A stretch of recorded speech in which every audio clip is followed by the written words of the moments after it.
ময়মনসিংহের ভালুকায় plumber sanitary কর্মকর্তা শ্রমিক দলের কমিটি অনুমোদন দেওয়া হয়েছে।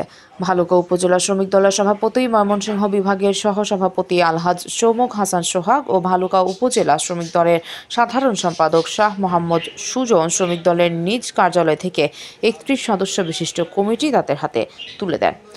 এই সময় আরও উপস্থিত ছিলেন ভালুকা পৌর শ্রমিক দলের সভাপতি মোহাম্মদ মাহাবুল আলম মোল্লা, আরও উপস্থিত ছিলেন উপজেলা শ্রমিক দলের যুগ্ম সাধারণ সম্পাদক তাইবুল বাড়ি আরিফ, দপ্তর সম্পাদক ডক্টর হাফিজুল ইসলাম। উপজেলা শ্রমিক দলের সমন্বয়ে এই কমিটি প্রদান করা হয়।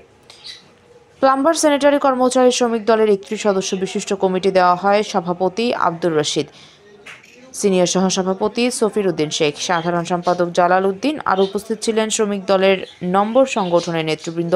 সকলের উপস্থিতিতে এই কমিটি দেওয়া হয়। মোহাম্মদ আনিস মালের পাঠানো তথ্যচিত্রে PIB ৭১ টিভি।